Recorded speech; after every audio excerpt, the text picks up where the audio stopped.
kulula khulu ukuthola umuntu okhe wagalajwa. Abanye bathi badose ngokuthengisela izinto ngentengo eziphasi khulu.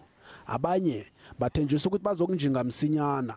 Abanye bathunyelwa ama-link wama-email avela abangakawalindeli. Nangokudosela umtato nokhunye okuningi.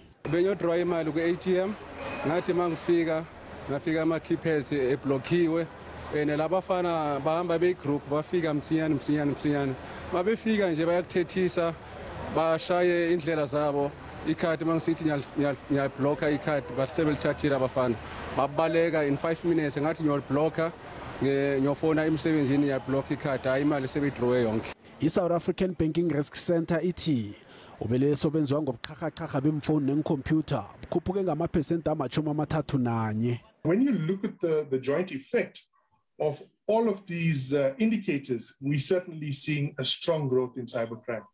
I-Southern African Fraud Prevention Services nayo ithi zanda khulu izehlakalo zobukirikitshani solo kwanyakenye. Batsho sikhuphuka kangako nesibalo sabo mabelele sako. Abaneminyaka ehlangana kwe-18 kunye nama-25 ubudala. Kanti isibalo sabo singezeleleke ngamaphesenti angaphezulu kwe100. Sikhuphukile nesibalo sabogalajani abalinga ukugalaja ngokuthi ubavumele basebenzise i-account yakho ebhanka. Bamukela imali engena ngezenzo ezingasemthethweni.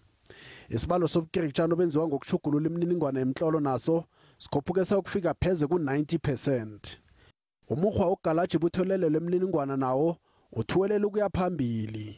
We as consumers also need to take a responsibility on and seeing the importance of protecting our data. Abantu bayelelisiwe godi bona batshejisise. Ekhasini lethu le-Facebook sibuzile ukuthi ukhe wagalajwa na, wagalajwa njani.